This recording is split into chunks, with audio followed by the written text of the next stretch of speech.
Yo, I tell you what I want, what I really, really want. So tell me what you want, what you really, really want. Salutations and welcome to Pop You! The brand new internet space to start intellectual and philosophical conversations about the very serious and sometimes polarizing topic of pop music. I'm Swangbird and I'll be your host. So today's topic for the very second webisode of Pop You is, drumroll please, Wannabe by the Spice Girls. If you wanna be my lover. I thought Wannabe was the perfect song of interest for the following 5 reasons. In continuation of last webisode's theme of Women's History Month in the US, it seemed fitting to pick the chart-topping dance track that propelled girl power into a true movement of the 90s. This week's webisode is kind of a selfish campaign to bring Viva Forever the musical to Broadway. And sure, scoff all you want at musicals that don't have an original score, but you cannot deny the fact that these shows rake in the dough and already have a pre-established audience.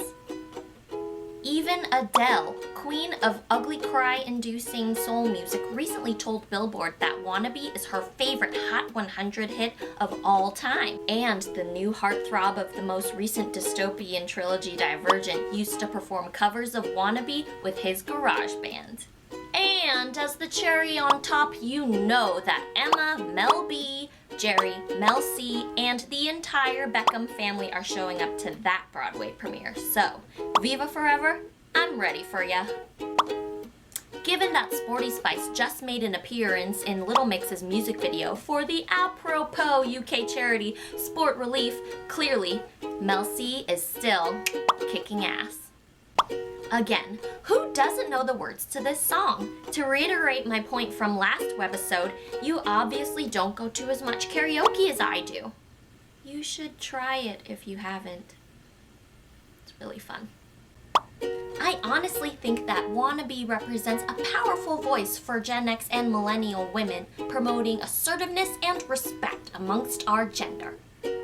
This song is an empowering anthem for any 90s chick like myself, and the intro bass keyboard riff is unforgettable. So, Wannabe, let's pop you!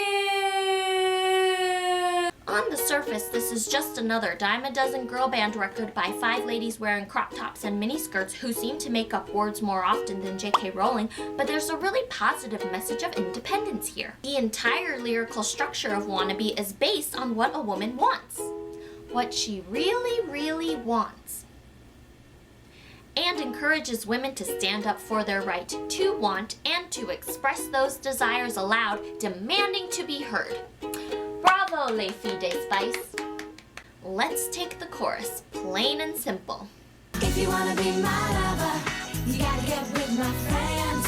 It's clear, it's direct, it promotes gender camaraderie, and it challenges the age-old husband-hunting stereotype and replaces it with the gender-neutral label of lover. And this was 1996, people. Already they were spicing up our lives by pushing boundaries. Now, before you naysayers point a scolding finger at me and say, but the Spice Girls broke up, as if that discredits Wannabe standing as anything but a smash in pop music history, think of this. Band breakups never discredited Wonderwall enough for hipsters to stop belting it ironically, yet earnestly in the karaoke bars of Brooklyn. I absolutely love Scary's rap interlude in this song. It was the perfect middle ground for girls like me who couldn't quite nail Left Eye's breakdown in Waterfalls, but who were absolutely competent enough to handle more than the stream of consciousness of LFO. There was a good man named Paul Revere. Some critics might point out the speculated innuendo of Scary's interlude with the term zigga zigga ah meaning something more than just gibberish. But to this I say, so? If that's true, then good for them. I mean, if a certain Baltimore native can sing about women's undergarments or lack thereof, and if Genuine can sing about some very questionable equestrian habits, then the Spice Girls certainly have the right to include some inside jokes of their own.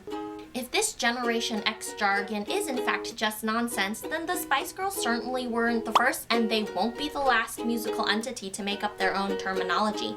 I mean, who is Baba O'Reilly anyway? Like Robert O'Reilly III's grandfather? Where can I get some mbop? Because that sounds like a refreshing beverage. And is this outfit considered fergalicious? Then there are the critics who might discredit the Spice Girls for the way they dress or their self-identification with one-worded and one-dimensional personality traits.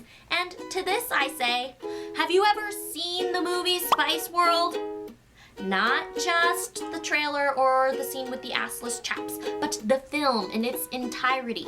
If you have, then you know that these girls were completely self-aware and they successfully created satire and irony, and you just have to be smart to know how to make fun of yourself.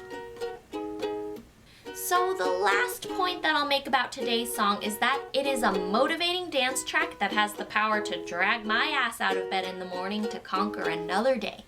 And if there is one thing that I learned from my psychology of music classes and from Ellen DeGeneres, it is that we, as humans, just want to dance. So that concludes today's webisode analysis. Again, these are just my opinions, but I'm very interested in what you have to say. Tweet me, comment below. Until next time, thank you so much for watching my second webisode of Pop You! I'm Swangbird. So long. Farewell, auf Wiedersehen, adieu.